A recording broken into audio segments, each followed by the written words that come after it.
So girl, ito na yung policy mo, ha? Explain ko lang sa'yo para mas malinaw ay send ko sa'yo, okay? So you're applying for 250,000 na term. 40-year-old ka lang. So pag 40-year-old ka lang, ang term is, ayan ang presyo, 31.46, right? Yan siya. So, yan, for 20 years.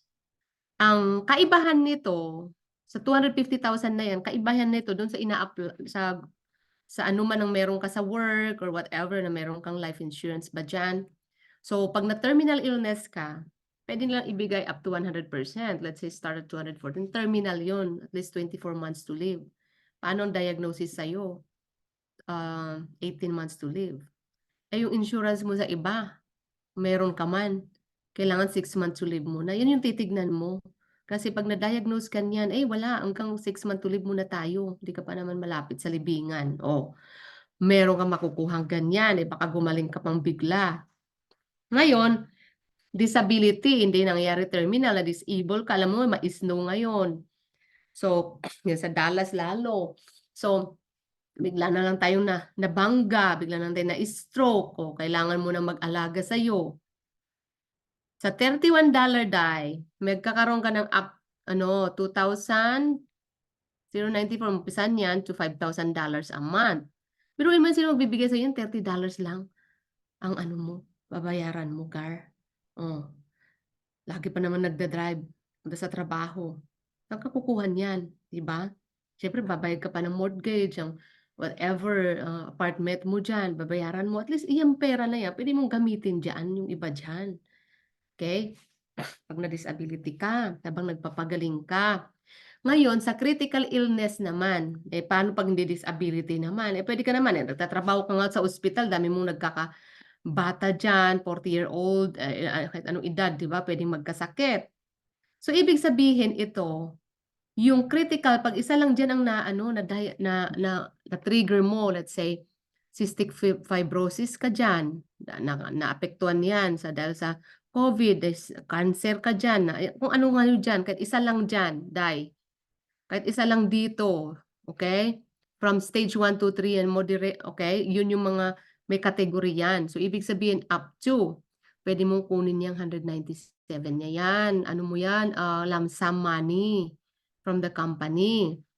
So, paano naman pag na-injured, yan, lump sum din, pwede mo rin kunin. Ito pang maganda dito, na Alzheimer's ka, kaya di mo na yung maalala. Di masaya ang mag-alaga sa'yo. Kasi meron kang bibigay sa kanya ng 150, pero ikaw ba naman, dalaga ka pa, wala ka pang anak, di ba? So, ang kailangan mo, girl, yung mga anak mo, hindi ka matitiis pag may anak ka. Pag dalaga ka, wala ka pang anak, mas kailangan mo to, be. Kasi kailangan mo to. Oh, wala ka pang anak, di ba? Pwede rin yung fertility journey, pwede kang kumuha. Pag yung policy na yun ang kunin. But since sa term lang, ang kukunin mo, so wala yan. $31, multiply mo yan sa ilang taon. Hindi ka makakaipon ng ganyan kantidad, be. Pwede mo nang gamitin ito for lifelong dream vacation, regular bills, lifelong, okay? Pwede mong gamitin yan. Di ba ma-stress ka lalo pag may sakit ka, di ba? Lalo pag wala kang income na dumarating, tapos wala ka pang asawa, wala ka pang anak, mas lalong di ba? Mas lalong kailangan mo ng pera, be. Kahit iuwi mo yan, punta ka sa Bali with that money, they don't care kasi nandyan na sa'yo yung pera. Di ba? Babakasyon ka habang may sakit, di gagaling ka pa.